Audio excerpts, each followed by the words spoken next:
You are watching the Potsy and Tino show. It's the Potsy and Tino show. Talk the facts and let opinions blow. Laughs, hot takes, and maybe a rant. Two best buds with a mic and a plan.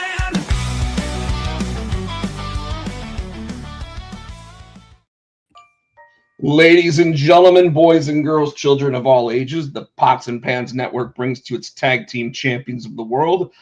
That's right, Chris Barrett in the house already, but it is the Potsy and Tino show. He is Tino Great. I am Rob Potsy Potchak. We do this every week. This is episode 431 of the Potsy and Tino show. So, Tino, we always start with a little segment called "What's Up with You." I'm doing the attendance. Trying to multitask. I don't do the class anymore, but they still send me the attendance. I still got to put it in. Not a whole lot, dude. We rocking and rolling. We had to take. So, how should I say this? Nicole's car that we have now, it's a 2012 Hyundai Santa Fe, is the car that Matthew's going to be getting when he turns 16. Well, right now the electric system and it's doesn't work, so we have to old school the locks, because it doesn't work in the door, and the trunk wasn't unlocking for some reason, right? So we took it to a shop. Nicole's a teacher, so one of her students' parents' dad owns a shop. He said, "Yeah, I do electrics. Bring it in." So he brought it in. He's like, "I was really hoping I could be a hero for you, and it was going to be something simple." He said, "But it's not." He said, "We have to replace the whole electronic board or whatever." He goes, "But." Nah, she's like, "I'm getting a new car and we're giving it to Matthew." And he goes, "That's a perfect car for his first car. There's nothing wrong with that. He'll just have to old school it, and they got the trunk unlocked. They have to drill a hole in there so we can, I guess, pull whatever lever in there so he can get to the trunk. But other than that, there's nothing wrong with it." She's getting a new car. That's another thing. We're car shopping for her. She was looking either another Hyundai or Ford. I'm like, I'm not big on Fords and Dodges, really. This truck is proving me right about the Dodge. But then the guy who worked on the car, he said, "Yeah," he said, "Fords aren't really good." He said, "After about 100,000 miles, you're gonna have a lot of problems." He said, "Hyundai's okay." He said, "But if you get like I told her, if you get like a Toyota," he goes, "I'll never see you." He said, "Toyotas, we never see a problem with Toyotas and Hondas too." So we're looking, it's going to be it's end of the month and end of the year. So we'll probably get some good deals. So I got on the phone with our buddy in front of the show, Shavar, picking his brain. And he gave me some good advice. And so car shopping. And then, so it brings her anxiety. She's like, "I love it. It's exciting to me. We get a new car." And she's like, "What if I pick a lemon?" I'm like, I mean, if you're buying a brand new car, chances are it's not going to be a lemon. But buying, it's going to be, because her friends who also got new cars not too long ago, is like, if you're going to get the used cars are just damn near as much as a new car, so you might as well get a new car. So 2025 is her first new car. She's so we'll get it 2029. The other cool thing about buying a brand new car is you can get exactly what you want. Like if you have specific thing, like me, I love the back lift gate that automatically opens. I love the fact that my seats actually fold down in a 40-60 rather than a 60-40. That way I can actually pile more crap into the car when I'm doing conventions. So stuff like that you don't really think about, but all of a sudden, you're going, okay, well, we have a 2012, and now anything we buy, you can look at a hybrid, you can look at electric, you can basically figure out ways to cut down costs in other areas with it. So she pretty much, because her clicker hadn't worked because of the electronics. She goes, "I want a car with a clicker that works and heated seats." That's pretty much, she's simple. Clicker and heated seats. Have her consider this. If you're going to look at the heated seats, try to get a car that's got the heated and the air conditioned seats. Oh yeah. Well, because like my car only has heated seats, it doesn't have the air conditioned seats. I know. And with as much as I sweat, the air conditioned seats, especially in North Carolina, are a godsend. So I'm off. I thought about that when she said heated seats. I'm like, yeah, it's your car, but I'm being it too. I want to air condition them.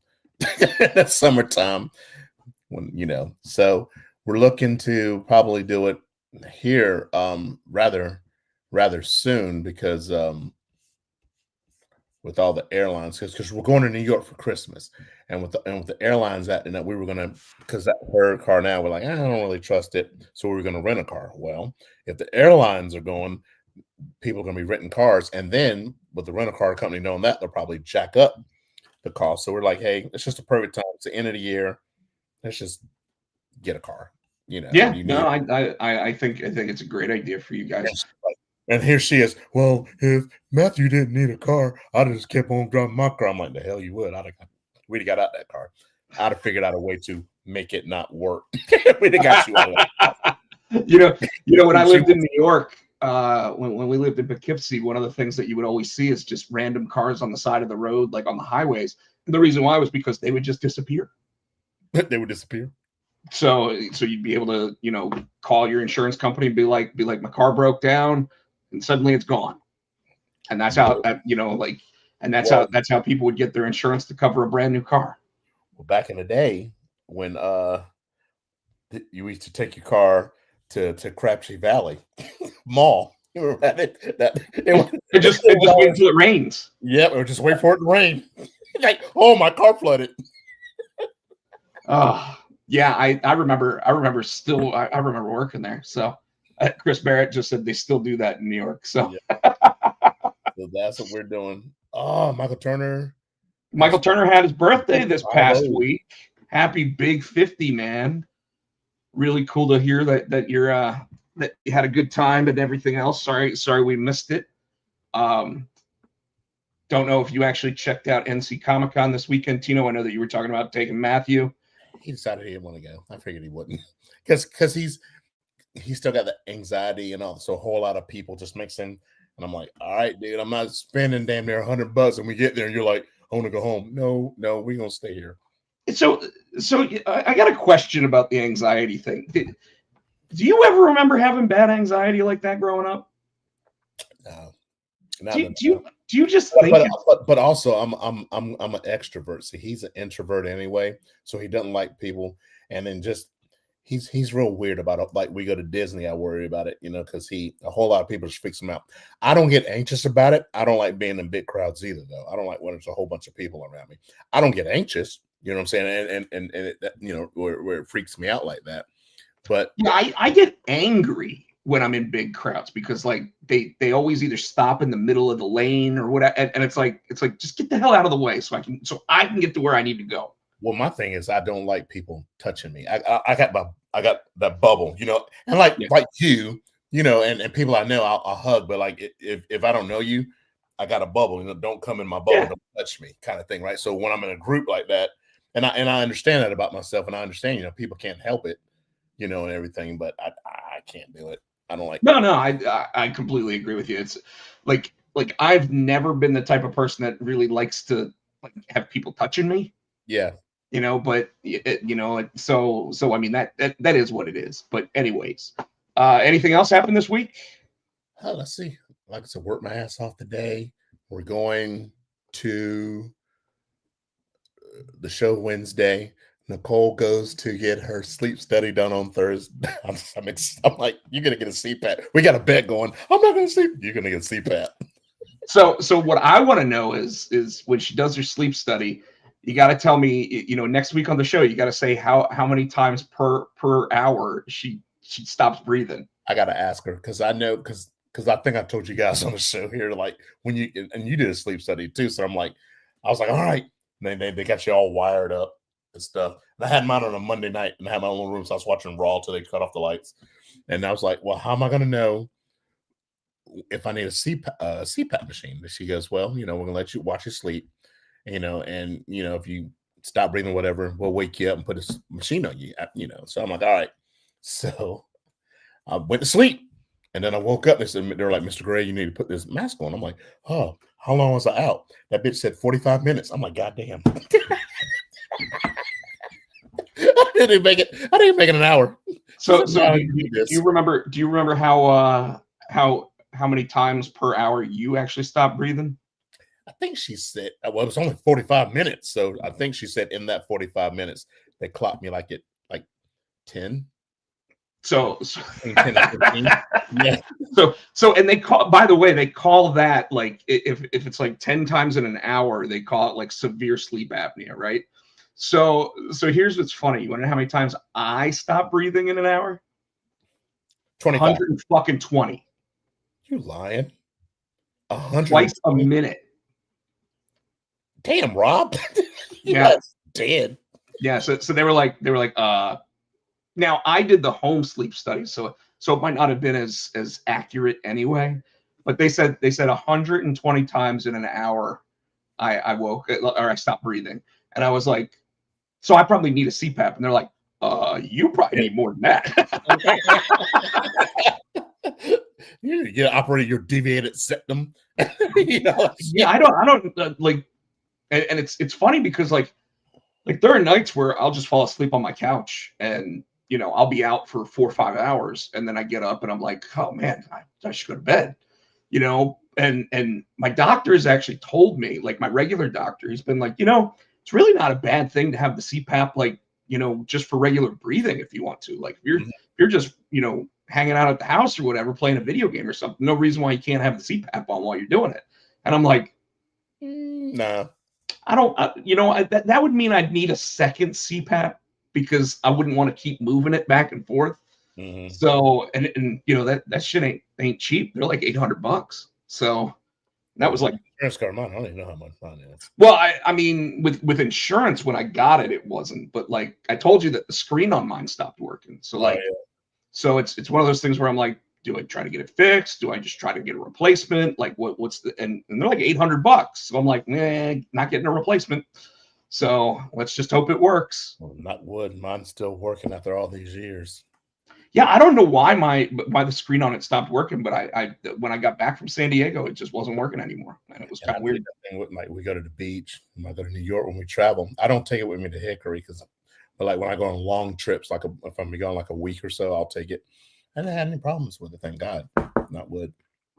Yeah, anytime, like if I go down to my sister's house in South Carolina, anything, I take it with me. So, if I'm gone one night, it's coming with. So, but again, I tend not to breathe when I'm not with it. So, yeah.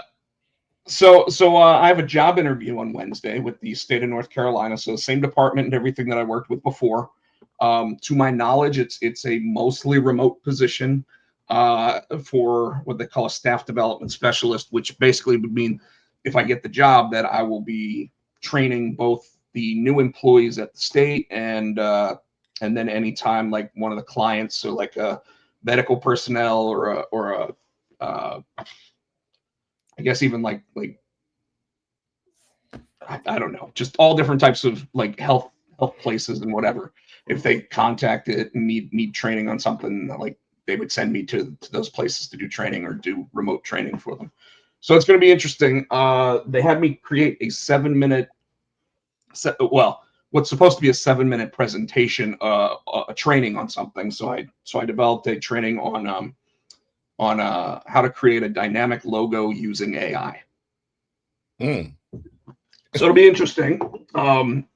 Even more interesting, it's with like the interview, the panel of people that are going to be there are the people that I worked with already.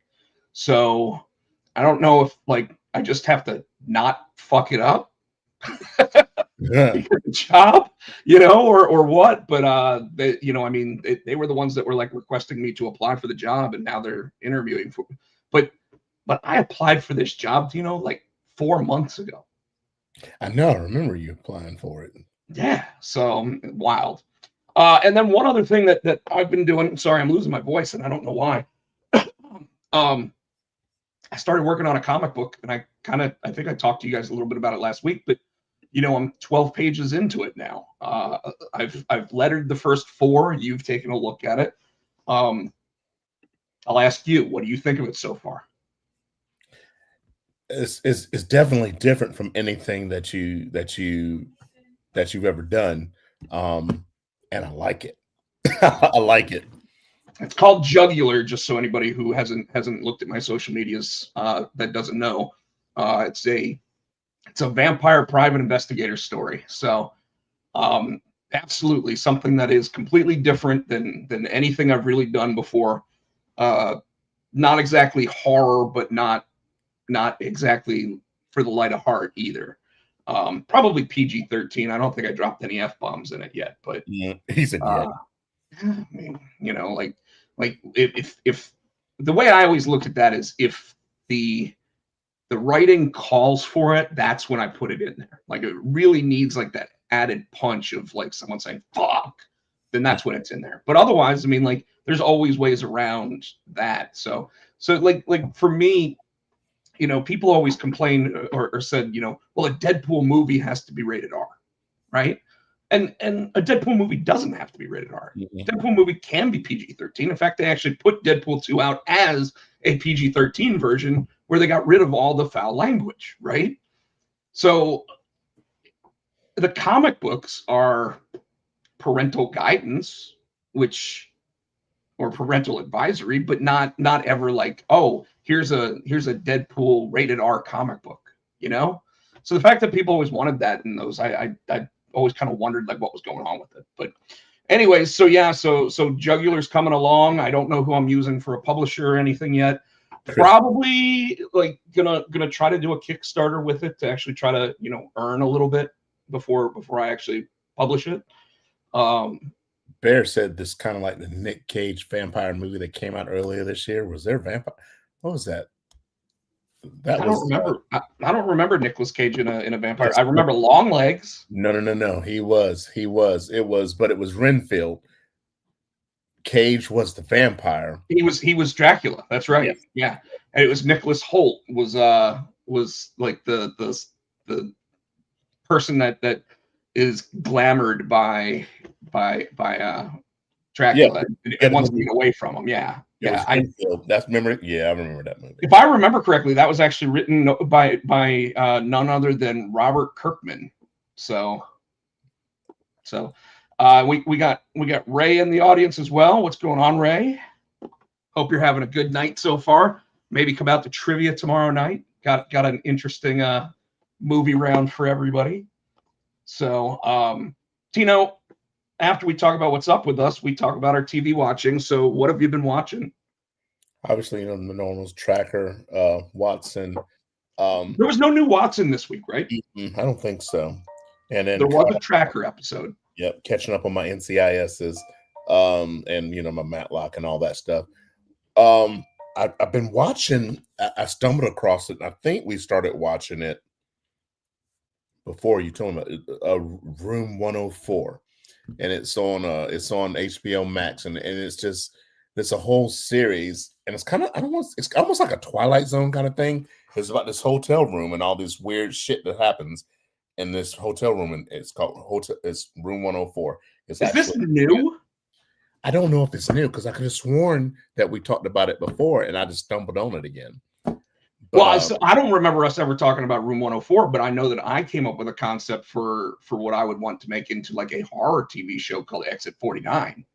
So, yeah, check out HBO Max and check out Room 104. It's pretty good. Okay.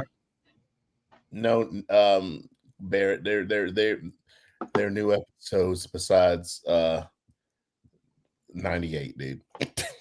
Well, I heard that Mark Harmon's making a return to NCIS because they're doing a crossover between the origins. So how do they do a crossover with a show that's supposed to take place in the past and the current one? Well, because of the storylines. Is it like a case that he started like 20 years ago? Yeah, and they introduced Ducky this past week, which was kind of cool. And that when they first introduced Ducky in the episode, they played that original song that Dr. Dre sampled, and so they played that song because he wrote that, and so it was just cool. And a bunch of his old songs that he wrote were sprinkled in to the episode. It was real cool the way they did it, and they kind of did the origin story of him and why he gives Jethro when nobody else does? Because I mean, it is his name. It's Leroy Jethro. Leroy Jethro. He has the weirdest name for a white dude. Yeah, and so they were like they went into why he's the only one that calls him Jethro. It's a cool episode. So yeah, they're doing some kind of crossover. I think it's this week. It seems like it's like the fall sweeps stuff, like every so often it's like, oh, we got to drop a new episode and it's got to be a specialty episode or what, like I used to always like and now for a very special episode of Home Improvement, and you'd be like, what the fuck? They used to do that back in the 80s, a very special episode, like on different strokes of webs. I mean, somebody got diddled.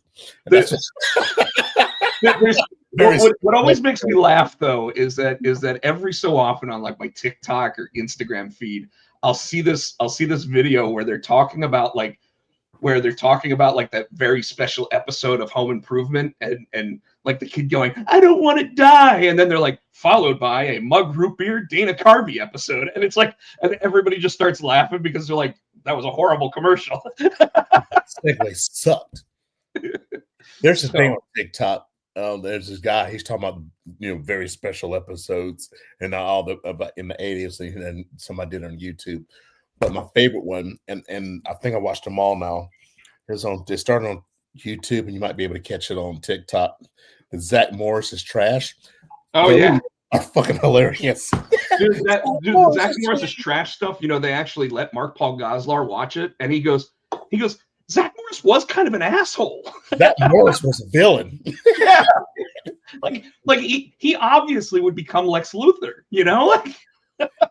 And then they were like, then they got these guys on TikTok that they talk about. So is Zach Morris actually Sir from Found? I think that was laying the groundwork, but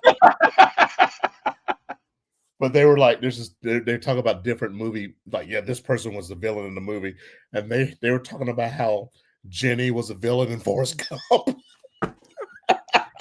I mean, she was a heartless bitch when you actually think about like everything she put forward. Let him on, and then she finally let him hit it. Then she disappeared forever. Then she came back with his kid because she's about to die. I was like, she was kind of a villain in that movie.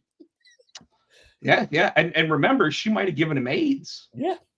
So like, and we're talking about like early 80s and stuff when they're talking that part of that movie. So I mean, there was no injection of $50 bills into your body like Magic Johnson did to get rid of that shit. And then here's Chris Barrett, a very special episode of Punky Brewster when the friend gets stuck in the fridge. I remember that too.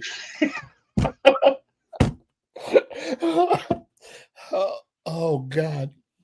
Chris Barrett said that she had tuberculosis. Oh. I mean, they tried to imply that it was AIDS. So, anyways. So what do you? So I obviously watched Tracker. I watched it today.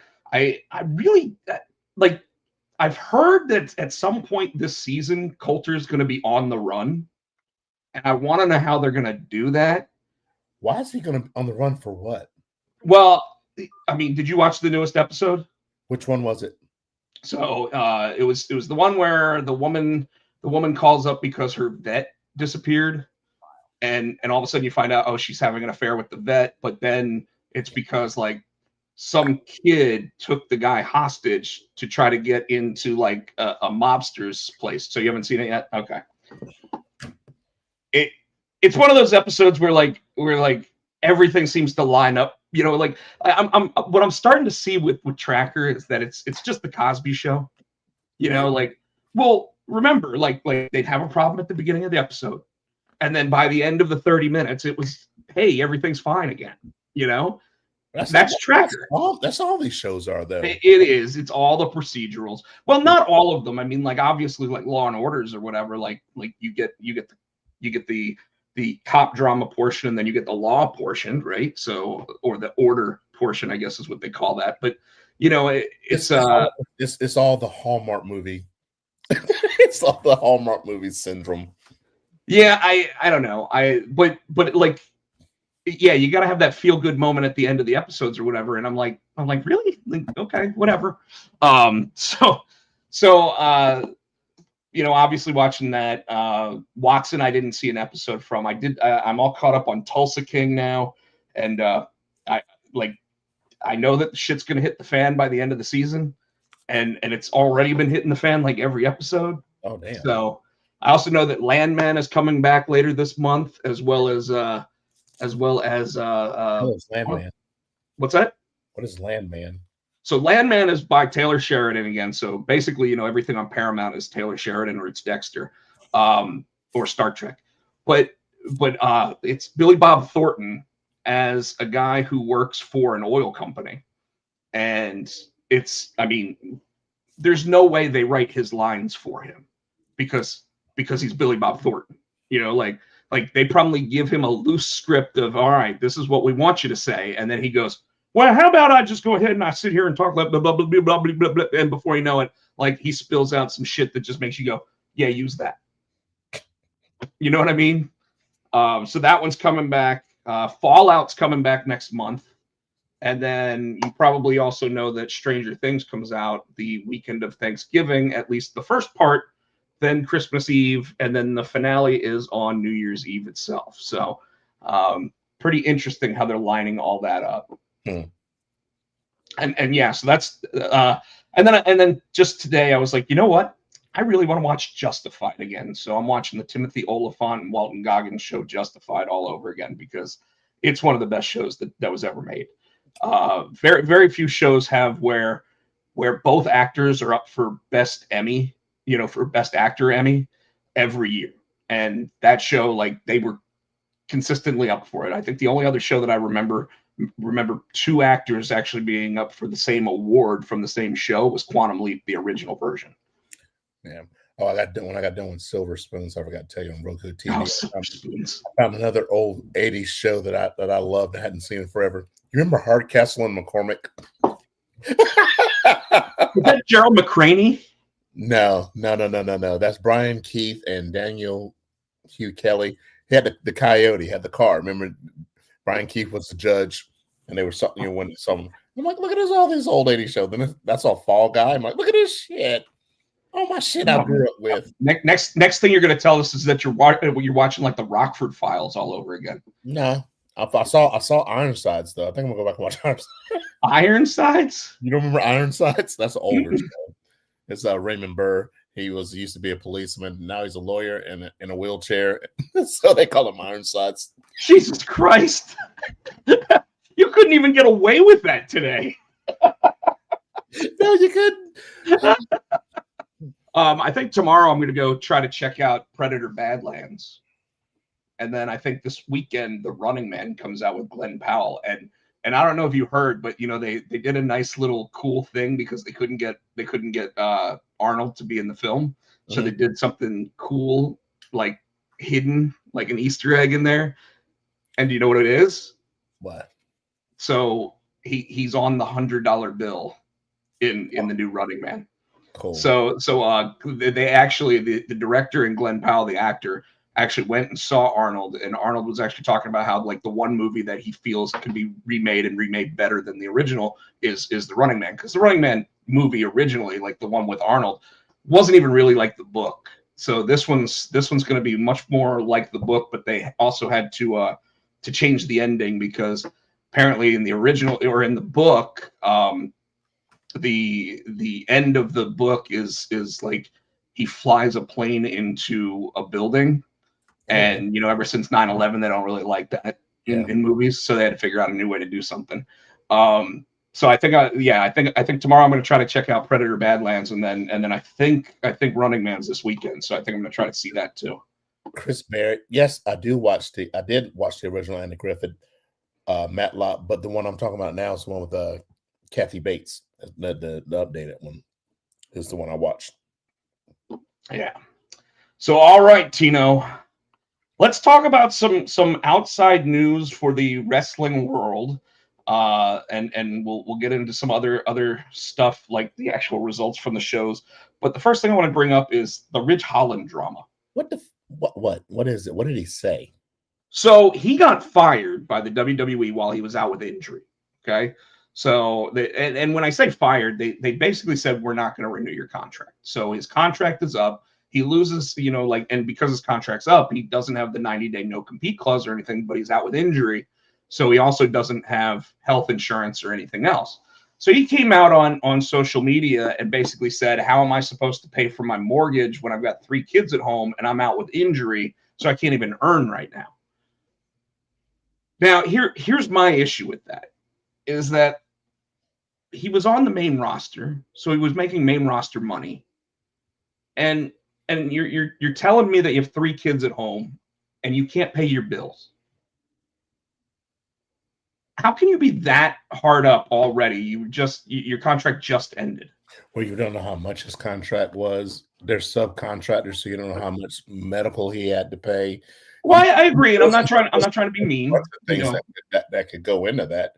You know what I'm saying? He could have when he could have been hitting rough times because he wasn't on TV as much. He might have burned through his money. I mean, yeah, but the downside guarantees for the main roster is like $250. Is that for everybody, or is that for the bigger names? No, that's like the downside guarantee. That's like what they offer people now.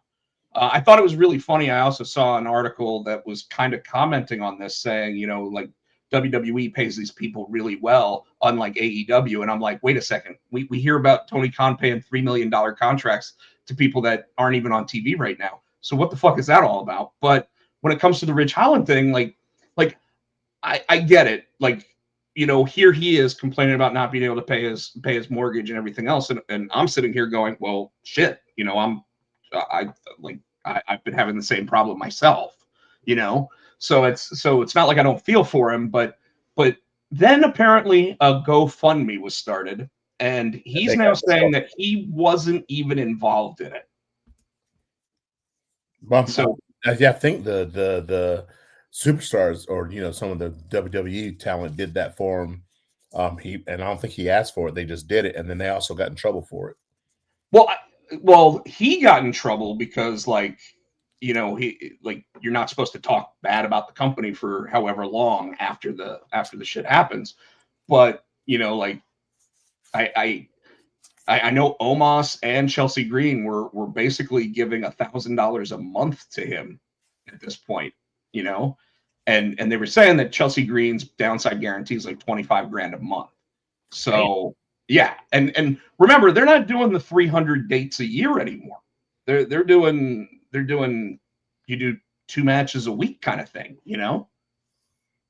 So it's a little bit odd for me. $4 million house, $200K a year for 3 kids in private school, leased car. Yeah, and Ray, you're absolutely right. I understand all that, but you would think that he would have either invested his money or he would have figured out a way to do some of this stuff. And Jinder Mahal, the former Jinder Mahal, actually stated, as a comment to somebody, that WWE does offer people classes and whatever, so they can actually learn how to handle their money better. So, all that stuff is available to them, just like it is the NFL, or just like it is, any other major sports league.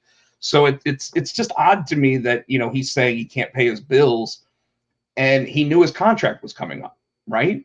So if you know your contract's coming up and you can't pay your bills, like what are you doing to try to supplement at that point? Well, when I knew I didn't have a job coming up, what was the first thing I did? I went ahead, I started doing trivia, or I started, making sure that I was getting paid for the comics on a regular basis, or whatever, so that way I have income, so I can pay my bills.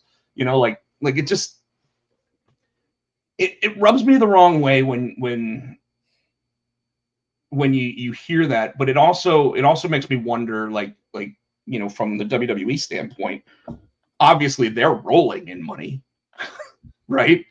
And we know it. In fact, I don't know if you heard what they're now referring to this time period in the WWE as, but they're calling it the Ruthless Depression era. I hadn't heard that. Yeah, the Ruthless Depression era, and it's because of how much money they're making and how many of the superstars are actually like either leaving, getting released, the whole booking, the way that Triple H is doing it right now, where they're actually starting to turn on him for it.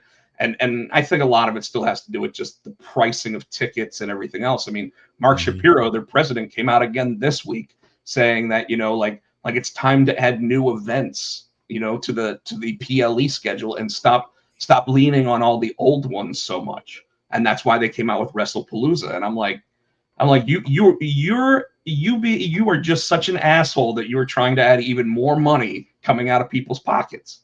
To me, it's just ridiculous. So it's probably also to get them out of the PLE contract with ESPN faster, because if you have more PLEs, it's not every, it's not a 5-year contract. It's a certain amount of PLE contract, right? Right. So now they're trying to get away from ESPN. Well, they're not trying to get away from their brand new contract with ESPN. I mean, it's paying them $320 million a year. They're not trying to get away from that, but Chris Barrett, Triple H is part of the problem. The booking is becoming part of the problem. One of the things I was talking with Mr. Helios about just yesterday was the fact that, like, both brands are literally booking the same matches over and over and over again. And I have a real problem with like some of the things that WWE is doing. Like why is Rey Mysterio suddenly back in a feud with his son? We saw this 5 years ago. I can tell you why. Well, I know why, but go ahead. To get that title he's never won. Yeah, to get the AAA Mega Championship. I totally get it, but it's kind of a bullshit move. Like, Dom doesn't need Ray doesn't need Dom. But I will admit, I think that'll close that story, though. Maybe, but the one thing that it did give us was Dominic telling Ray to get his dad's name out of his mouth when he brought up Eddie Guerrero. That was hilarious. So, speaking of which, let's talk about some of the other stuff that happened this week. Tegan Nox and her tag team partner walked out of AEW this week. Yeah, because they didn't want to lose for a second time. Yeah. Oh, you brought me in just so I can lose? Well, didn't you look at Speedball's contract? I mean, like, that's. Did you see what the Outrunners said about this, though? No. I sent it to you. I think it's on. I sent it to you on something. The Outrunners basically said that they were so upset that they almost left because catering didn't have Caesar salads.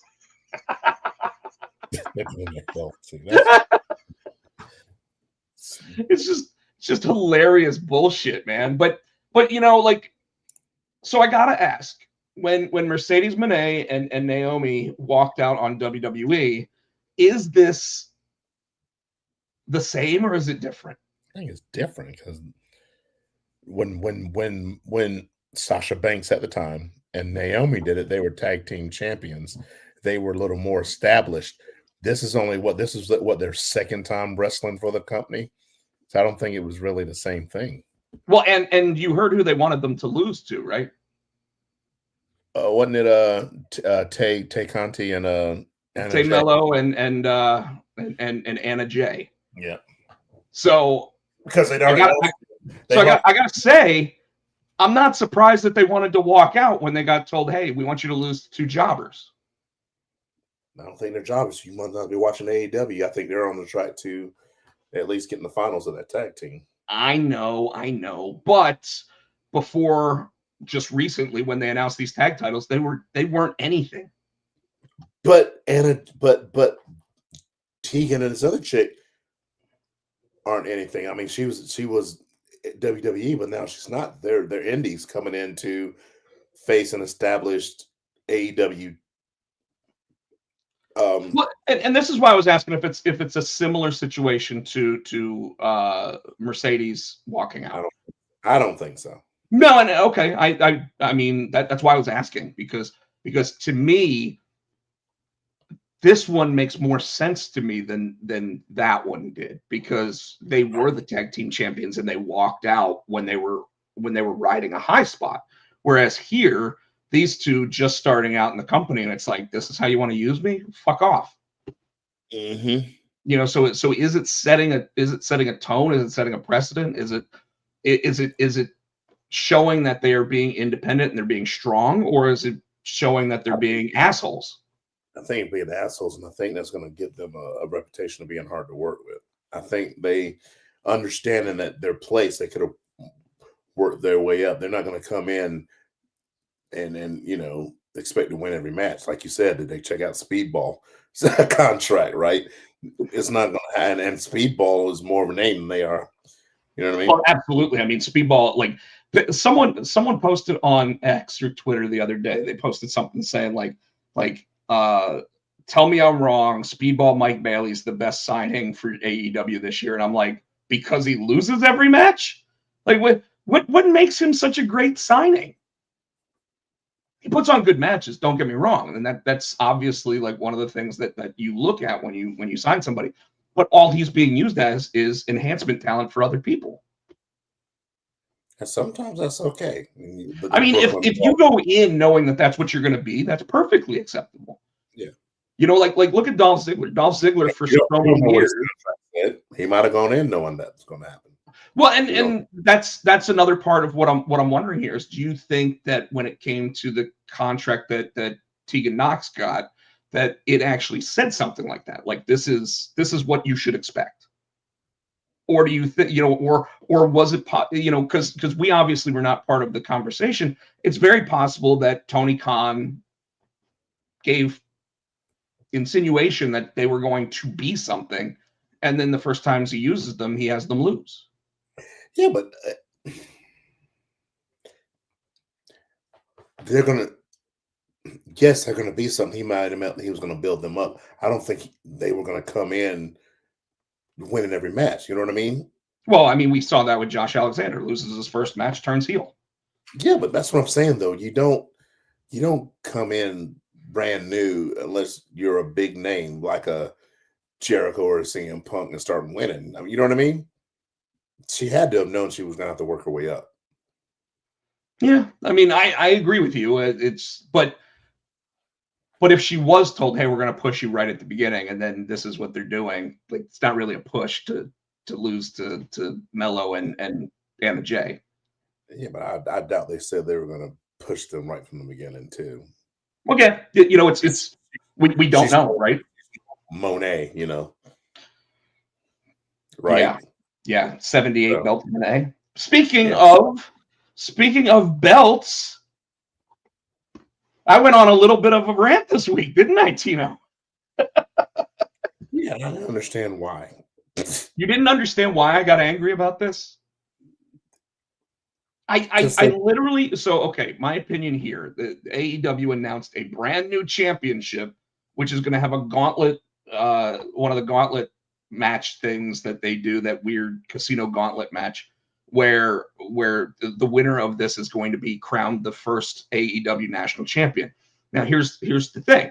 They said that the national champion will be challenged for in other promotions like CMLL and New Japan, as well as AEW. Wasn't that what the international championship that they just created for? Because I think I bet you that championship's going to go away. The one Okada has? Yeah, I think because I think I think when him and Takeshita finally meet, I think they're going to merge that. So you think that's going to be merged with the IWGP Heavyweight Championship? Mm-hmm. I mean, maybe it to me though, it doesn't make sense for a national championship to be challenged for outside of the country though. Look what the NWA did. Well, yeah, but the NWA is the National Wrestling Alliance. It's just here. But that was in other promotions. I don't think but they were all US based. I don't think this championship's going to be out. That's why I said I think that Intercontinental, or whatever they're calling it, international, whatever the fuck they're calling it. I think they're going to merge it. I think it's going away. It's either going to merge it or it's going to go away. See, I can't see them taking a belt off of Okada and just making it go away, or taking a belt off of Takeshita and making it go. Especially since it really just sounds like at this point Tony Khan's just giving everybody a fucking championship. Hey, you get a championship. You get a championship. Everybody gets the blue ribbon now. Like at some point, they're literally just going to be challenging each other for these belts. And then as soon as someone loses one, they're just going to make another belt. Michael, I don't think Monet is going to be able to fight for the national championship. I think this is going to be the men's belt, a men's title. I think it's ridiculous that they're saying that the Owen Hart Invitational belt is a championship that she holds. Are they counting it? Yeah, that's one of the 12 or whatever that she has. I mean, it's the Invitational Championship. They did say it was the Invitational Champion. So Yeah, but they never defend it. It's a technicality. They're just doing it so she can have more belts. Yeah, no, I totally agree. I think it's bullshit. I'm going to argue it. It is what it is. I mean, it really does look like it's just participation trophies, though, at this point in AEW. And by the way, same thing with the WWE having the Speed Championship. You know, like I'm okay with them having an Evolve Championship because they have an Evolve TV show, right? I'm okay with that. But having a Speed Championship, which is now just another belt on NXT, just is ridiculous. I think the Speed. I think they're working out. They're going to come back with Speed again. Remember, it was on X. I think they're probably going to try to come up with a Speed show, like an hour or something. You remember they used to do like the what was that show they had? Velocity and all that shit. Main event and all those throwaway shows because they got more people than they can use, so they'll probably throw those people on that show, right? So yeah, I mean, sure, or move the Speed Championship over to Evolve. That way the wrestlers can learn how to have a 5-minute match, right? And actually have it mean something. They're not going to do that either because Evolve. No, and in fact, I don't know how long Evolve's going to be around at this rate because they just get rid of the general manager from there. It's weird because she's been on the show still every week. I don't know if they've taped this show. I don't know. I think Evolve is taped. I think they taped like a month of it at once. So, I was trying to figure that but you know, it could just be that her contract's not being renewed and they're just using her till it's over. So, I don't think it's that though because they do the way they do it. They're like. There's no way because I know that what's her name, Kendall Gray, had come over to and defended her championship live on NXT against Last Legend, and then the following week they're like they were talking about it. So I don't know if it's taped a month in advance. Well, but they could do kind of like what TNA does, which is they do the commentary after the fact. No, it wasn't commentary. It was. Kendall Gray was in the ring talking about how she beat Last Legend the week before. I mean, it's always possible that some of these shows actually have like, okay, we're going to have like 2 segments that are actually filmed this week after we do the NXT or whatever, you know, and then they, you know, because obviously they've got editing capability, right? So I don't know. I haven't watched it in so long that I really don't know. So I heard Teddy Long is coming in to be the I have not heard that. I'd be okay with it, playa. Holla holla. So okay, Tino, which wrestling show do you want to talk about first? Let's just run through them in the natural order. All right, then we will start with Monday Night Raw, where they announced the first 2 matches of the John Cena Invitational, the Last Time Is Now tournament. And I thought that when they announced this thing on Saturday night's main event, they said that it would be people that he's never faced before, so that they would have an opportunity that they haven't had before. And yet they announced Rusev, they announced Sheamus, and they announced Shinsuke Nakamura, all 3 of which have faced John Cena. Rusev at WrestleMania. For what? What do you mean? I don't remember when he faced him at WrestleMania. Was it for a title or was it just It was for the U.S. Championship. Mm. Cena came out on Arnold Schwarzenegger's tank. No, I thought Rusev did. Rusev came out on the tank. Oh, that's right. Rusev came out on that. I knew one of them came out on a tank. Yeah. But yeah, so those 3. Now, Damian Priest, as far as I know, has not faced John Cena. But then what do they announce on SmackDown? They announced what? Jey Uso versus The Miz?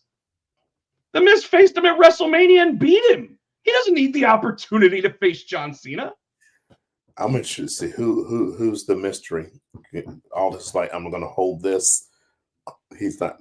It's a surprise. He didn't. I mean, you know, like I will say that I don't think it's Chris Jericho specifically because AEW posted on Twitter that said happy birthday to AEW wrestler Chris Jericho.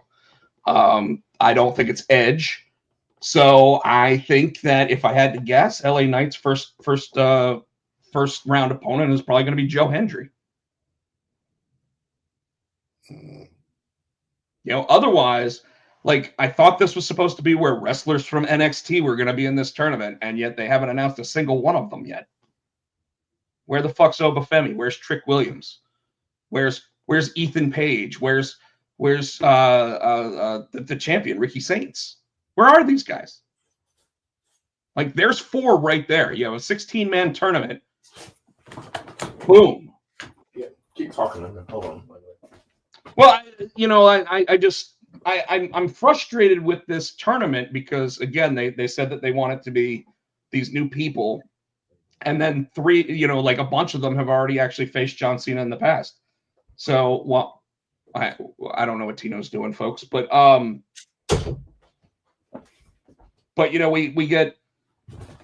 we also had Triple H on Sunday last week before Monday Night Raw even took place, saying that Monday was going to be the start of like a new thing for them. It was going to be a new jumping on point for WWE. And I felt like every single thing on the show was exactly what we've seen for the last 3 months. The main event was even a same match as what we've seen in the past 3 months. What the fuck was he talking about? The only thing different about Monday Night Raw this week or last week versus the last 3 months, fucking Logan Paul. And did you, under any circumstance, so Logan Paul comes out and gets talked trash to by the Vision, did you at any moment think that Logan Paul was going to turn babyface? Vaguely, when he went back in to help, I thought maybe, but when at the end of the night when he came back, I'm like, nah. I knew what was about to happen. I'm like, it was bullshit. It was straight bullshit. Like nobody at all was cheering for Logan Paul that entire night. They were actually like, you know what? We're gonna cheer for the Vision if he gets into a fight with them. That's what they were thinking. They were like, you know what? I'm gonna cheer for Braun Breaker here. Yeah. So, anyways, so CM Punk comes out and celebrates his championship and starts the night off by saying he wants to give opportunities to guys like AJ Styles, Dominic Mysterio, and all these other people that should get opportunities for the championship. And what do? They get interrupted by the same fucking people that interrupt them every fucking week. Annoying as fuck. That was 3 fucks in 2 sentences there. 4 now. Then I don't know what's going on with this, but Stephanie Vaquer and Nikki Bella versus Roxanne Perez and Raquel Rodriguez. Like, Liv Morgan, as far as I know, is healthy. So why haven't they brought her back? I think they're trying to wait. They're probably trying to wait till one of these. The Rumble? I don't even know if it's a Rumble. Probably one of these big PLEs. If I had to guess, what is it? The SummerSlams in Saudi? No, Royal Rumble's in Saudi. Where's okay? So we don't have any. Survivor Series is in San Diego. They could be there because that's where Dom's from. And so, I guess it could be. Why do you bring Nikki Bella back just to have her lose every match? Like we're literally talking about a woman who for the longest time actually was like the longest reigning women's champion. Okay, where the fuck's AJ Lee? you know that's another thing that pissed me off about the Punk promo was that we got a moment where he actually said, I want to go ahead and take this moment to thank my beautiful, lovely wife with a butt that doesn't quit. Well, none of us know that because we haven't seen her. Shows up for one fucking match, disappears. Where the fuck is she?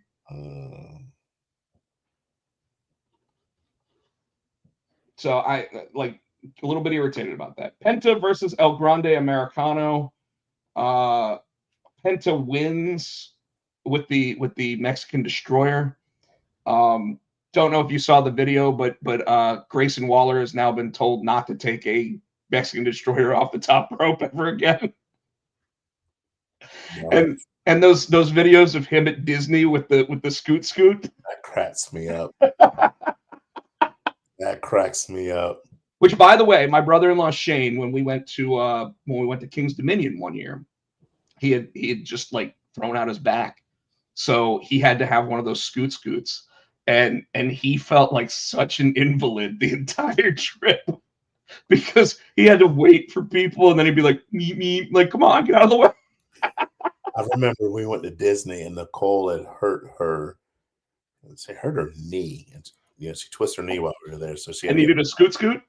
Yeah, and she didn't like it at first until she realized, oh, we get to the front of the line.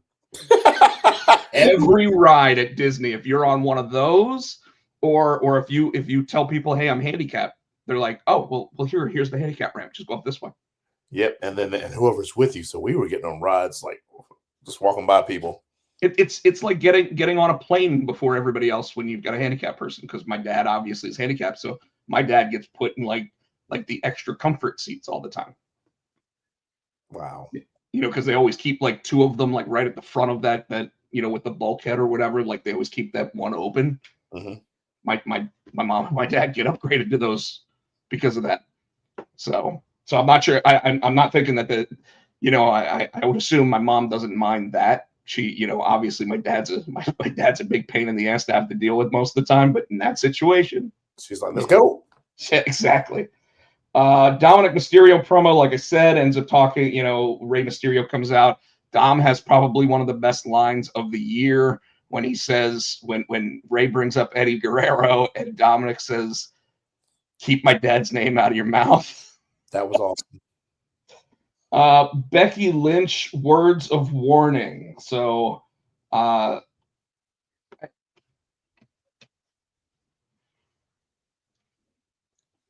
know why Becky Lynch constantly is saying the same things, but I'm done with it. I don't need to hear her talk about how Sports Illustrated says she's the greatest wrestler in the women's division. I don't need to hear it anymore. Come up with something new. Like even our commander-in-chief doesn't use the same line over and over again. He just comes up with something stupider and stupider to say all the time.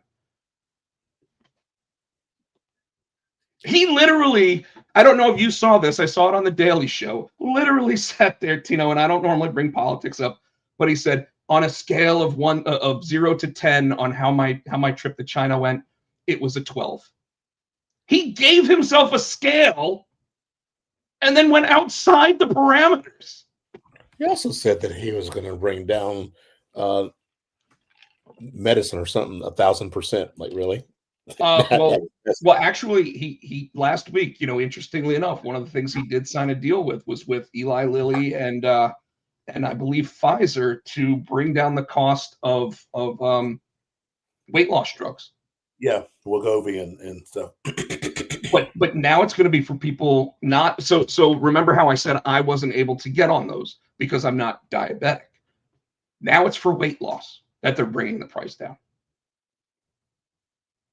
So it and I don't know if you heard what they're going to call it. Trump RX. So the man who hated Obamacare get back to Raw. Has to have his name on it. Get back to Raw. So yeah, back to Raw. Okay. Bayley and Lyra Valkyria versus the Kabuki Warriors. Kabuki Warriors defeat them. I'm loving this new Bayley thing. I don't know how Lyra really fits into it. World Tag Team Championships, AJ Styles and Dragon Lee versus the Judgment Day. This is the exact same match that we saw last week. And yet again, it was supposed to be all new. Now, granted, champions are supposed to get a rematch after they lose. I get that. They've now had it. Let's move on, right? And let's finally get to the breakup of the Judgment Day. They've been bickering with each other for at least the entirety of 2025. So let's move on from it. They're waiting for Liv to come back. Liv and Dom are going to split from it, and I think that's going to be, that'll be the start of it. CM Punk and Jey Uso versus The Vision is your main event, and they ended it on a double fucking countout. Not only did they end it on a double countout, both wrestlers were looking at the referee counting to 10 Did they double count out, or was it disqualification? It was a double count out. And by the way, I don't think I've ever seen a double count out in a tag team match.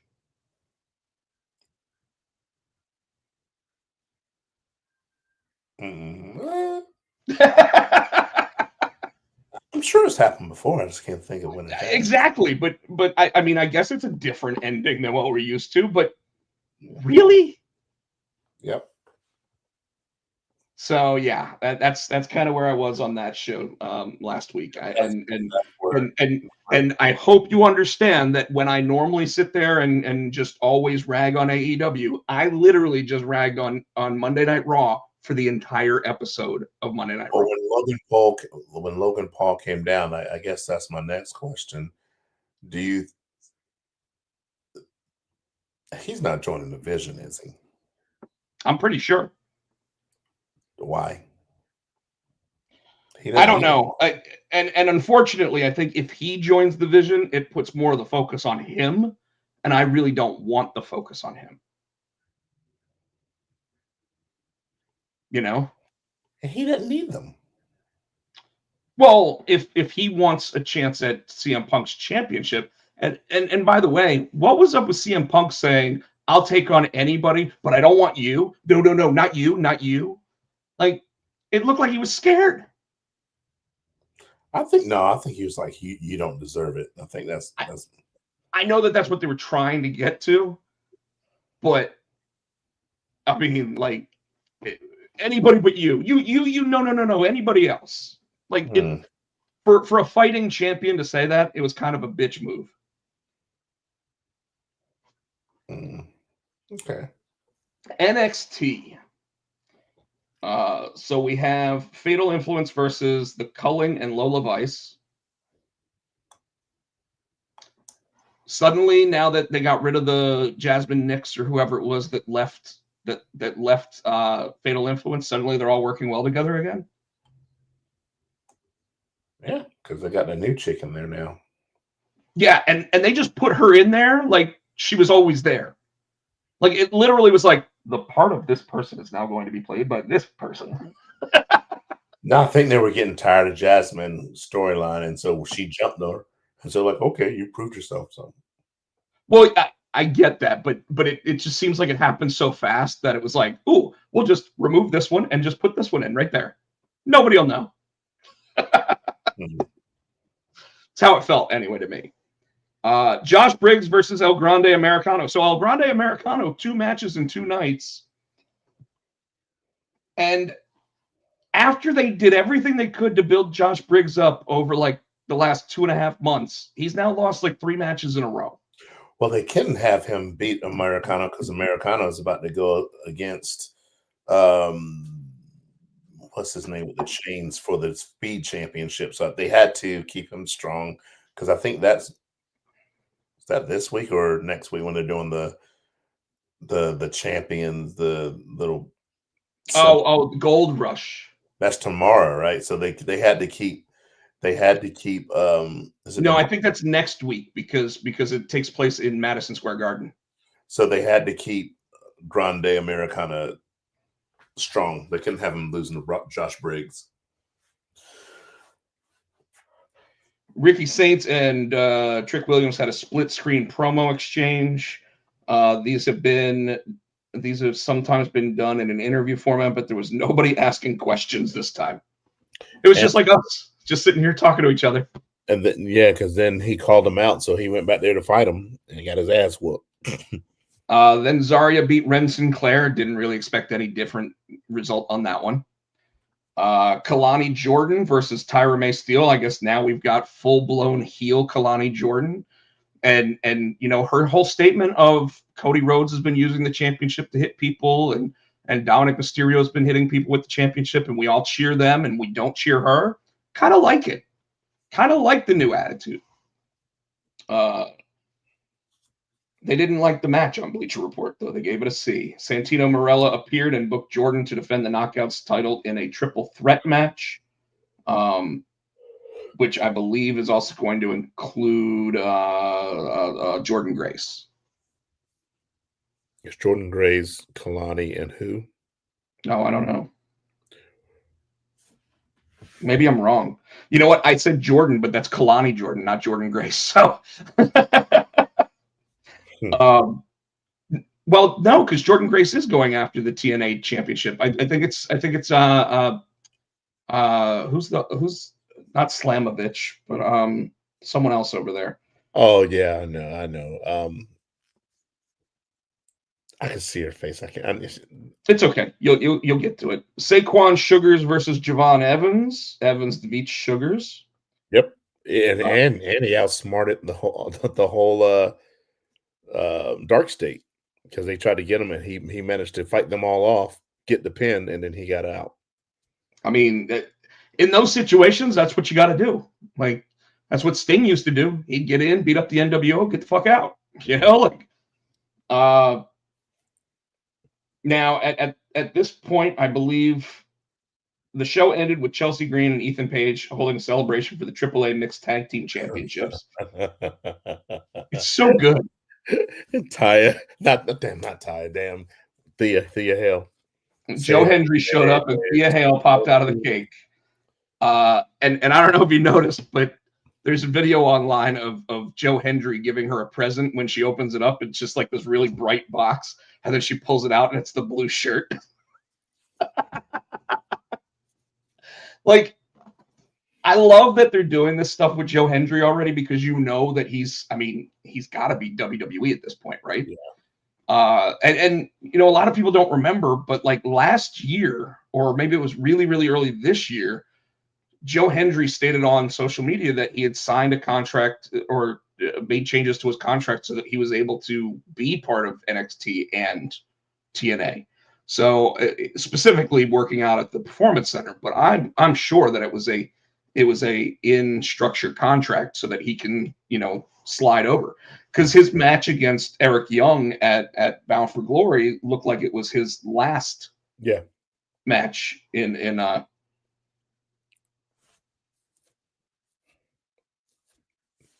You all right? I just got it. Sorry, I got a text message that I think is just fraud. So but yeah, so I like that they're going with this Joe Hendry and Thea Hale gimmick, although like I don't know how it helps Joe Hendry. I know how it helps Thea Hale, but I don't know how it really helps Joe Hendry in any way. Yeah. Thea's beloved. Joe's coming in. And you sent me a video this week of Izzy. And it was her basically talking about how she's done all this stuff with Invisalign and everything to try to. No, that wasn't Izzy. That was what was her name? From the family. Yeah. I thought it was Izzy Dane. No, that's not Izzy Dane. Oh. What's her name from the family? The one that used with Tony D'Angelo. Yeah, that was her. Yeah. It's not Izzy Dane. It's not Izzy Dane. Nope. Who was the girl in the D'Angelo family? People, if you're in the comments. But anyways, she tells this story about how she has a fake tooth, and it's because like when she was younger she had it knocked out, and so she had a fake tooth put in, and no matter what she does, like in terms of Invisalign or whatever, it still sticks out a little bit, and you know, like that shit's supposed to actually fix all that. So Tino sends me this video, and I literally just go, she has the weirdest fucking voice. Rizzo, that's right. Adriana Rizzo. Yep. But I mean, she literally just sounds like she's literally from like Goodfellas.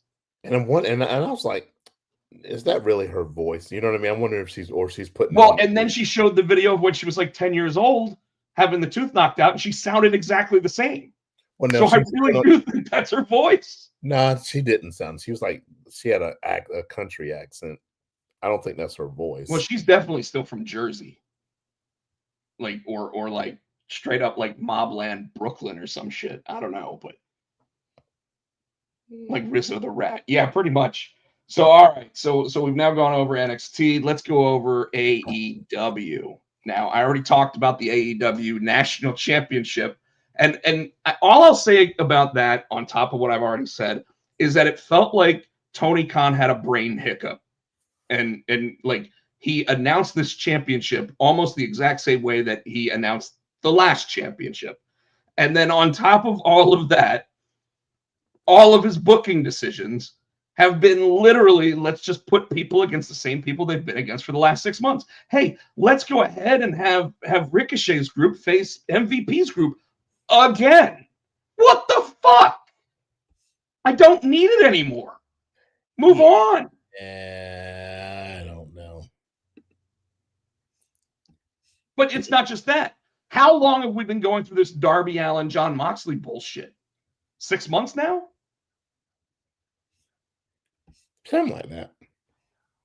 You know, the only one that I'm okay with, and I was talking, I think it was with Mr. Helios about this. The only one I'm okay with is Hangman and Samoa Joe, and that's because that was supposed to be a really quick one, and Samoa Joe was so good that they extended it.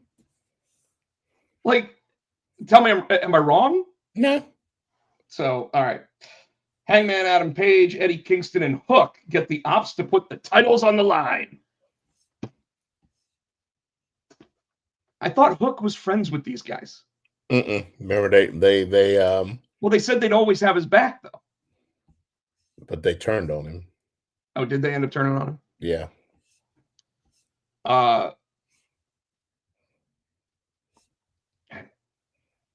It was a fine moment to start the show, I guess. I don't know. Just felt too WWE for me. You know, because WWE always starts with like a promo rather than a match. Mm. Men's Blood and Guts Advantage match. Claudio Castagnoli versus Orange Cassidy. And I was a little surprised to see Claudio get the win here. Why is that? Because of the way that they booked him in the past, it really, like, you know, as much as they talk how great he is, like, in matches against people like Orange Cassidy, he typically loses. Now, granted, it's because, if I remember correctly, this was because Cassidy got hit by Pac or something, right? Where the referee wasn't looking. Mm-hmm. So I mean, it was due to outside interference. By the way, every WWE match on SmackDown ended with outside interference this week, but we'll get to that. So the Death Riders had a 1-0 lead in this advantage thing. The second match was going to be I forget who, but Mark Briscoe going with the same booking of the last 3 months. Let's go ahead and ask Kyle Fletcher for a third match after I've lost the last 2 matches to Kyle Fletcher. And Don Callis tells him that if he loses, that he has to leave the conglomeration and join the Don Callis family. So when is the Don Callis family going to be too big? I don't know, but they're about to get get a new member. Well, I agree. Not only are they going to get a new member, but I also feel like the Don Callis family at this point is like the Horace Hogan version of the NWO. You know, when Brutus Beefcake was sitting there with that beard, so you weren't supposed to know that it was Brutus Beefcake or whatever. And you know like, when what was he? The Zodiac? No, Zodiac. No, I think he was. I think it was the Zodiac at that point. Women's tag tournament: the Babes of Wrath, Harley Cameron and Willow Nightingale versus Mercedes Moné and Athena and Tino. Of course, it wasn't Moné that got pinned, but Harley Cameron getting a win over Athena in this match and moving on in the tournament means that Mercedes Moné will have to try to buy another belt from another division. Well, and also too, now that I guess, well, as of Collision, because she pinned Athena, she's got a ROH Women's Championship match now. And I'm okay with that. It fits the story, it fits everything else. And it's it's a good spot for Harley Cameron to really get a big victory if they're going to. I hope they do. I hope so too. She gets better in the ring every time we see her. And we talk about this all the time. She is just all around just fucking phenomenal talent. Yeah, like she's not the best wrestler, but yet she makes up for it in everything else. Wasn't she singing her theme song as she was walking down to the ring this week too? Like, besides R-Truth, who else does that? I mean, Jericho did once, but Bleacher Report gave that match an A. I kind of agree. I really expected them to go with Athena and Mercedes here. And the dissension there could be they could even throw a little wrinkle in the works that Mercedes goes after Athena as well. Yeah. Because you prevented me from winning this other championship, so now I want yours. Why not give her more belts? Of course. I mean, like, when does she actually defend any of these championships? She does. Well, she defends the TBS championship, but when does she out of the country? Those other and by the way, all those guys that came out with the championships, put a fucking shirt on. You jealous, Rob? Maybe a little. That's exactly what that Maybe is. a little. You're jealous. Maybe a little, but even still, Hurt Syndicate and Demand call their shot for the national championship. Why the fuck not? Like, hey, there's 6 guys going to be in that match now. Woo! Just once, I'd like to see one of these casino gauntlets end before participant number 3 gets in the ring. Because they always talk about how it can, and then they just never do it. Yeah. But again, a little bit bored with the whole Hurt Syndicate versus Demand bullshit at this point. And why call it a national championship if you're going to defend it in Mexico and in Japan? That literally is what the international championship was made for. Why have a Russian be the U.S. champion in WWE after a Canadian held the belt the last time? Men's Blood and Guts advantage match: Daniel Garcia versus Darby Allin. Darby gets the win. Why did we even put Daniel Garcia into this group? Because they had to keep him relevant. They had to put him somewhere. Well, or they had to put someone in the Death Riders that can lose besides Wheeler Yuta. Yeah, they could have put a Speedball in there. Josh Alexander. Speedball isn't mean enough to be in the Death Riders. Right, and you know what? I'm going to say right now, neither is Daniel Garcia and neither is Wheeler Yuta. So, FTR embarrassed Bandito's family. I got a kick out of this because I loved the "Here's Johnny" moment where what's his face was standing outside. What's that? Oh, when Stokely was outside and Brody just punched through the door and grabbed it. Absolutely phenomenal moment. My favorite part, he came running down in the ring like, we gotta go. And they came, and then Bandito came flying after him. I love. So I don't know if you noticed, but Dax actually had his Spanish words written on his hand. Mm-hmm. I was wondering what was on his hand. I saw something written. I'm like, so like abuela, I think was written on his hand. I'm like, okay, Rock. Well, as heels, I think it's great that he comes down and he's like, I've been working on my Spanish. Mi escasa y bu.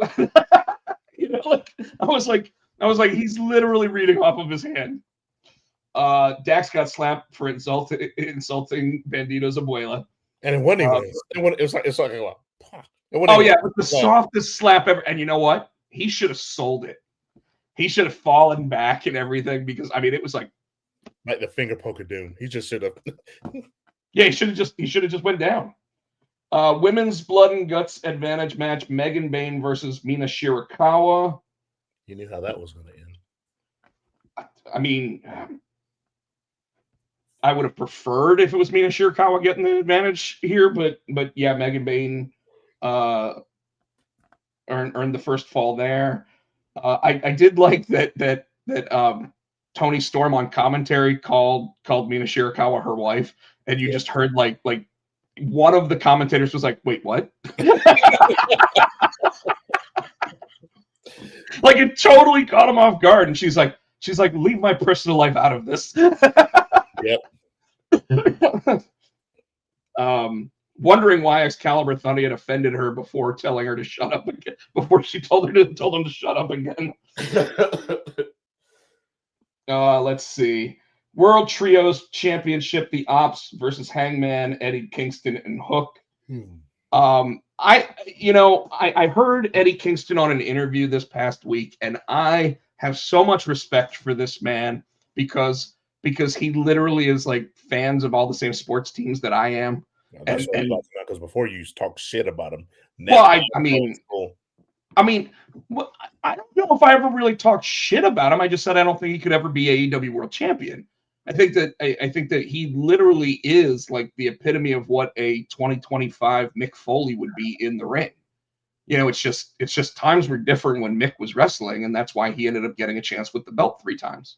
I need to find some of these old shows where you talking shit about Eddie Kingston. Now he's like, James. Use AI to look it up. now you're backtracking, but okay. No, I mean, if I was talking shit about him, I'll admit it. But the fact that, you know, he's a Notre Dame football fan and everything else, he was talking about the same thing that you've been talking about, how your YouTube TV doesn't give you ESPN anymore. So the Ops defeated them. I forget who actually got the pinfall. Was it Jill? I don't know. I don't know. I just know that it says that they got the win. It doesn't say you got the pin. I don't know. It doesn't say. I got a cramp. And I watched it, but I don't remember who got the pin because the match, while it was fun to watch, was like a big car crash. Yeah. You know, like most of the 6-man matches that they've got. And again, you know, my whole problem with a lot of the AEW right now is like, how is the Don Callis family literally like half the roster? That's the same thing they were doing in NWO back in the day. Well, again, yeah, and it was Horace Hogan was part of that team, and that's about when we sat there and said, yeah, this group needs to just break up. You know? All right, SmackDown. Oh shit. What? I thought we were done. I forgot about SmackDown. Nope, we're almost done though. Yep. Cody Rhodes kicks off the show, gets interrupted by Aleister Black. Of course. I'm okay with that. That actually was different. Mm-hmm. However, we'd already seen this match because it happened when Aleister Black first came into AEW. Oh, I forgot about that. Yeah. And this match just became like kick after kick after kick after kick until Drew McIntyre with one of those great camera angles. Son of a bitch. I got a cramp. I'm gonna need some mustard. Drink some pickle juice. It works. Yeah, it hurts. Go ahead, I'm listening. I gotta stand up. Oh. So Drew McIntyre with one of those great camera angles that WWE likes to pull from time to time. Claymore kicks the fucking referee out of his damn shoes, pretty much. That was the end of the. That was the end of the night. I know, but that was the actual match between them. And we'll get to what happened with Drew after that. Charlotte Flair versus Nia Jax. Why? And again, a match ends with outside interference. But what happened before that match? So we remember what happened before that match? Because before that match, Jake Carthill had come out and was pretty much said, but all she said was, "I am that bitch," and she was leaving. And as she was leaving, that's when Charlotte came down. They had that stare down. So we know Charlotte's coming from that belt again. Well, that they're planning it, yeah, and that's probably going to be a WrestleMania match down the road. I forgot. Ilya Dragunov versus Johnny Gargano. I thought it was a little bit weird that they went with Ilya versus Johnny Gargano when Ciampa was the one that was trying to get that match for 2 weeks now. I think that's what they're doing. I think they're trying to make it a storyline where he's pissing Ciampa off and choosing everybody but Ciampa before Ciampa finally gets it. Well, maybe, but I will say this: when Ciampa came out 2 weeks ago and he came out to "No One Will Survive," Yep. I was like, "Fuck yeah, give him the belt now." Goldie. Let him have a new Goldie. Johnny looked good during the match. They gave it an A-. Johnny looked good. Candice LeRae interfered in the match, Of course. but Dragunov got the win. Yeah. So we had that. Then Charlotte Flair versus Nia, like you said, you had the stare down between her and Jade Cargill. This match ends with Nia Jax winning, but why did she win, Tino? Oh, because the badass, the bougie princess, whatever. The bougie bully. Bougie bully, came out to help her. Lash Legend comes out and outside interference in the match. Yep. Like it was it like Dusty Rhodes's like birthday or something, because it was all Dusty finishes this week. Dusty Rhodes' birthday. Well, it was only a week after the 40th anniversary of the Hard Times promo. I doubt that's why, but okay. Julia versus Chelsea Green. The fuck? Outside interference from both the Secret Herpes and whatever her name is. And Chelsea put her feet on the ropes. Chelsea put her feet on the ropes. Chelsea gets the win. So Chelsea is a champ right now. And they weren't doing shit with Julia. That kind of, I mean, I guess they can move Julia on to the main event, Who knows? Like you said, they really haven't done well with her since she went up to the main roster. Yeah. And she's a hell of a talent. So like, I wonder if she's just not getting timing or something down. So they were like, okay, we're going to put it on. Obviously, like right now, Chelsea Green is super hot because she's doing stuff in AAA. She's doing stuff in NXT. And now she's, her and Ethan. I think that goes on their storyline. I get it. But poor Julia. This did seem like it was the first time that Chelsea Green has worn the same ring attire that she had worn earlier in the week.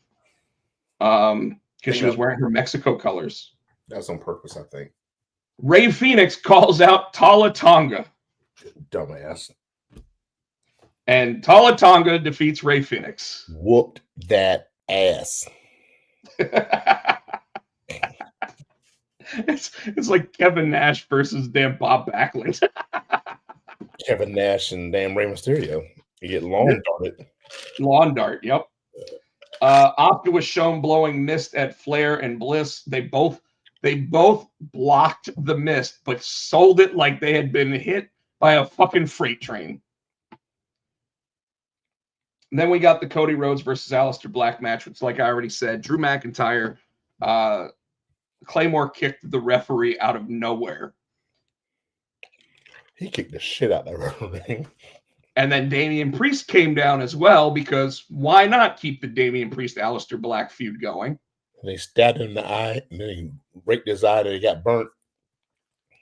Yeah, this is almost like when Seth Rollins was going around as the eyeball killer. Remember? Ray had to wear that fucking contact. Which, isn't that funny that Aleister Black is the one that's blowing out people's eyeballs now, when it was him that ended up having that black stuff all over his eye after Seth Rollins took his eye. Mm-hmm. So overall, this week was pretty interesting for pro wrestling. I don't think we are going to be at AEW Blood and Guts. Blood and guts. Blood and guts. And I also want to point out that Ric Flair and Ricky the Dragon Steamboat are supposed to be in attendance in Greensboro this week with us. And because, as you see on the screen, it's rumored that Sting will be the first inductee into the AEW Hall of Fame. They're doing that Wednesday? Yeah.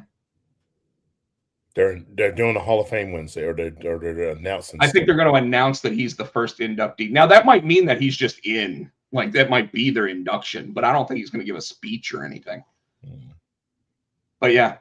So, and then with Blood and Guts, Tino, I don't know what other matches are happening, but the two matches, who you got? Well, there's another match. It's Hangman and Will Hobbs. Falls Count Anywhere match. Oh yeah, But I think the two main ones are it's going to be a long night for us, man, because I think they're taping Collision the same night.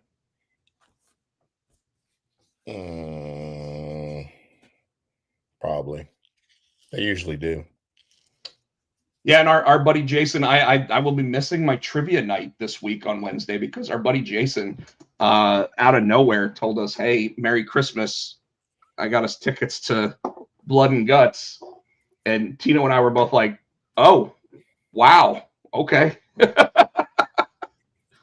And I just want to say, I don't know if Jason's listening to the show right now.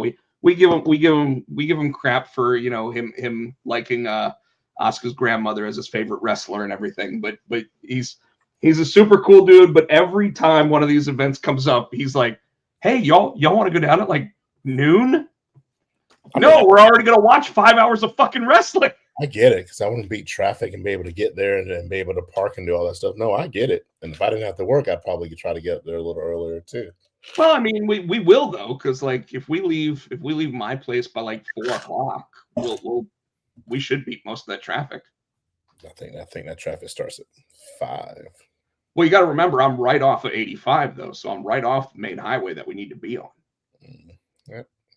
So I could be wrong, but we'll still get down there in plenty of time to actually see like as doors open and everything else. Because I want to be able to eat too.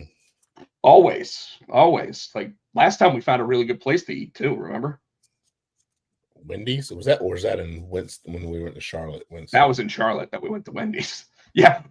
We found a really good place. Wendy's? What are you talking about? I've never eaten there before.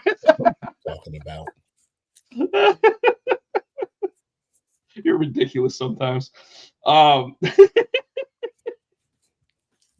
So Tino, I got nothing else, man. I wanted to try to get us out of here in about an hour and a half. We're at like 93 minutes. So yeah, thank God, because I've been up since 6. Yep, you are running on fumes, sir. Yeah, I'm ready to go to bed, and I can tell my voice is going too. And I'll remember everything I said tonight. Yeah, right. Because you're. Where are we meeting, Rob? What are we doing Wednesday? What's the plan?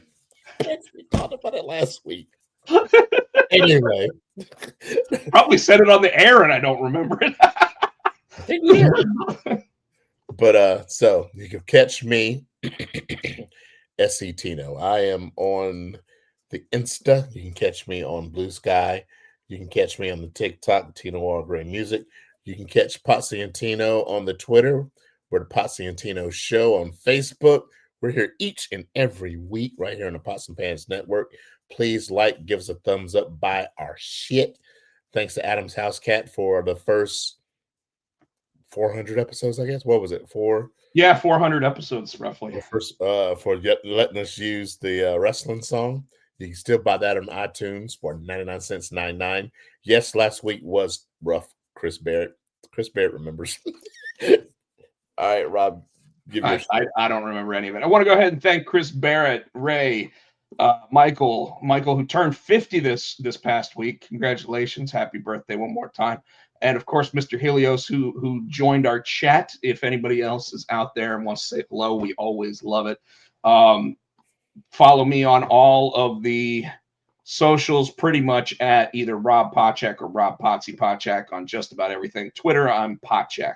So with that said, folks, once again, like Tino said, please give us a like, subscribe to the channel, enjoy our shit, and of course, buy some of our merch. We'd love it if you do. Tino, you just got some of the merch this week, didn't you? Yeah.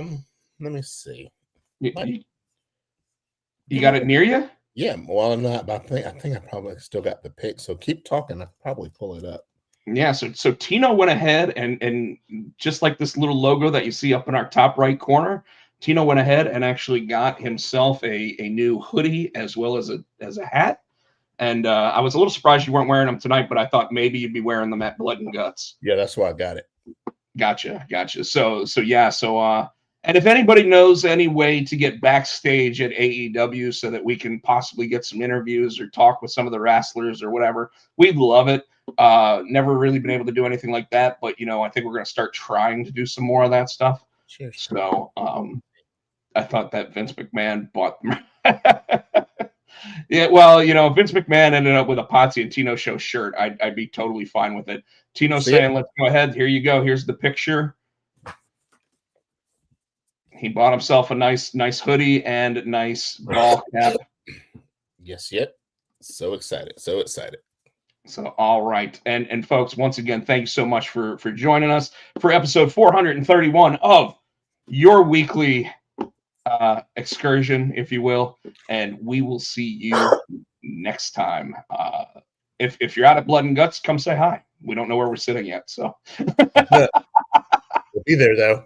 We will be there. We will be there. We'll be out. I'm sure we'll be out in the parking lot before the show actually starts, too. So good night, everybody. Thanks again. We'll see you next time. Peace. Ready? Nice. Ownership machines in the Potsy and Tino. For the Potsy and Tino show. Thanks for watching.